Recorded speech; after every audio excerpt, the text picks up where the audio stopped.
जय भोलेनाथ। 20वें अध्याय में आपने त्रयोदशी चतुर्दशी व्रत के बारे में जाना। क्या है पूर्णमासी व्रत वेदोत्सर्जन? आइए जानते हैं श्रावण मास महात्म्य के 21वें अध्याय की कथा में। सनत कुमार ने पूछा, हे प्रभु, अब आप कृपा कर मुझे पूर्णमाही व्रत की विधि के बारे में विस्तार से बतलाएं। इसका महात्म्य जानने से सुनने वालों और श्रवण के इच्छुकों की चाह और बढ़ जाती है। शिव बोले, हे सनत कुमार, श्रावण मास में पूर्णमाही को अथवा पौष मास में पूर्णमाही को वेदोत्सर्जन होता है। इसके लिए रोहिणी नक्षत्र अथवा पौष मास की प्रतिपदा तिथि कही गई है। अपनी अपनी शाखाओं के अनुसार अन्य समय उपाकर्म तथा उत्सर्जन के लिए श्रेष्ठ बतलाए गए हैं। श्रावण मास में पूर्णमाही को उत्सर्जन उत्तम और मनोनुकूल होता है। बहिर्च शाखार्थी उपाकर्म के लिए श्रावण नक्षत्र प्रसन्नता पूर्वक करने चाहिए। शास्त्रों के अनुसार गुरु तथा शुक्रास्त में प्रथम उपाकर्म शुभारंभ नहीं करना चाहिए।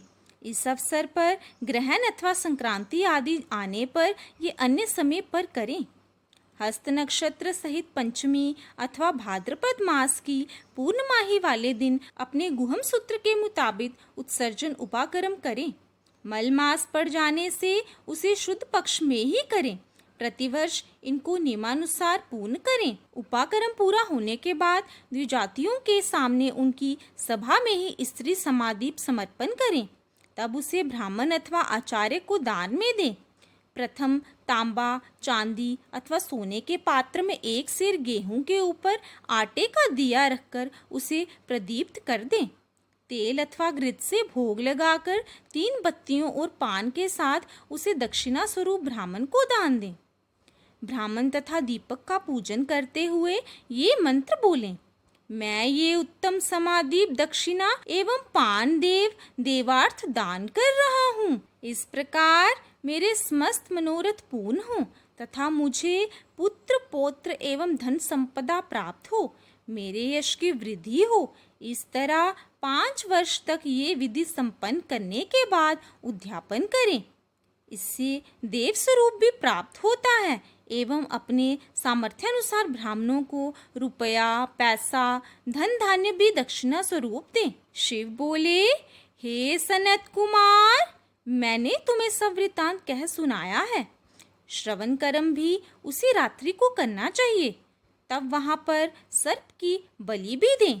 ये दोनों कार्य अपने गुहम सूत्रों के अनुसार ही करें। उसी दिन प्रभु हयग्रीव का अवतार पड़ता है। तब प्रभु हयग्रीव जन्मोत्सव का उत्सव भी मनाना चाहिए। जो हयग्रीव के उपासक हैं उनके लिए ये अति आवश्यक है। प्रभु हयग्रीव का जन्म श्रावण मास की पूर्णमाही को श्रावण नक्षत्र में हुआ था। तब समस्त पापों का विनाश करने वाले सामवेद का गान हुआ था। इस दिन सिंधु एवं वितस्ता नदी के संगम स्थल पर स्नान करने से सब प्रकार की सिद्धियां प्राप्त होती हैं। उस समय सामवेद का श्रवण एवं पूजन करना चाहिए। तत्पश्चात रिश्तेदारों और नातेदारों के साथ भोजन एवं क्रीड़ा करें। वहां पर जल में कुमारियों को पति प्राप्ति हेतु स्नान भी करना चाहिए। उसी काल में घर लौटने पर उत्सव मनाएं एवं प्रभु हयग्रीव की पूजा भी करें। उस समय प्रथम प्रणव योजन करके भगवते तथा धमारे बोलकर चतुर्थ्यंत आत्म विशोधन शब्द का योजन करें। फिर अंत में नमः शब्द का उच्चारण करें। ये 18 अक्षरों वाला वेद मंत्र सर्व सिद्धियां प्रदान करने वाला है तथा वश्य मोहन वाला 6 प्रयोगों का ही एक साधक मंत्र बनता है। इसका पुरचरण तो अक्षरों की गिनती के अनुसार 18,000 अथवा 18 लाख होता है, परंतु कलयुग में ये चौगुना होता है। इस प्रकार भगवान हयग्रीव प्रसन्न हो समस्त मनोरथ पूर्ण करते हैं। रक्षाबंधन भी श्रावण मास की पूर्णमाही को आता है। ये दिवस रोग विनाशक एवं दुख हरता होता है। हे पुत्र, अब मैं तुम्हें एक अति प्राचीन कथा सुनाता हूँ।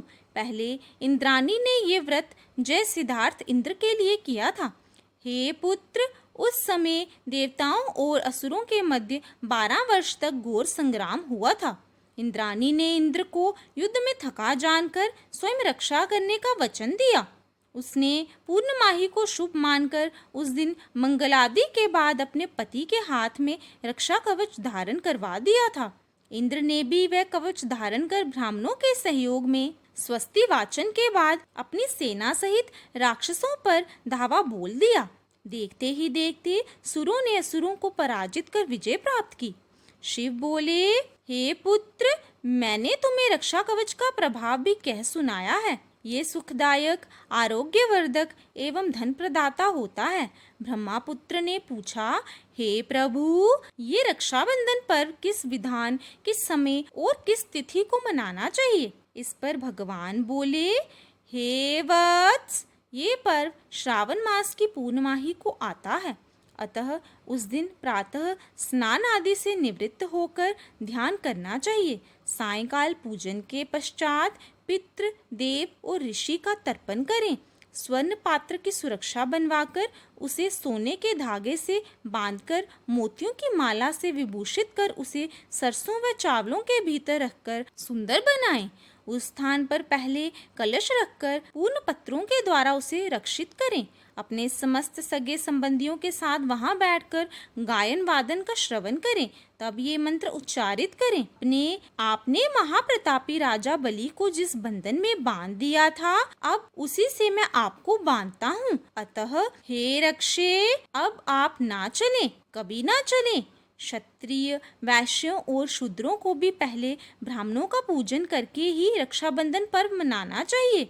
इस प्रकार जो कोई रक्षाबंधन करता है वह सब दुखों से मुक्त हो साल भर तक हर्षित एवं उल्लासित रहता है। विधि विधान एवं नियमानुसार ये पर्व मनाने वाला पुत्र, पौत्र आदि धन संपदा से युक्त हो पूरे वर्ष प्रसन्नचित एवं सुखी रहता है। भद्रकाल में रक्षाबंधन कदापि न करें। इति श्री सनत कुमार संवाद में श्रावण मास महात्म्य में 21वां अध्याय पूर्ण हुआ। कल हम श्रावण मास महात्म्य के 22वें अध्याय की कथा का श्रवण करेंगे।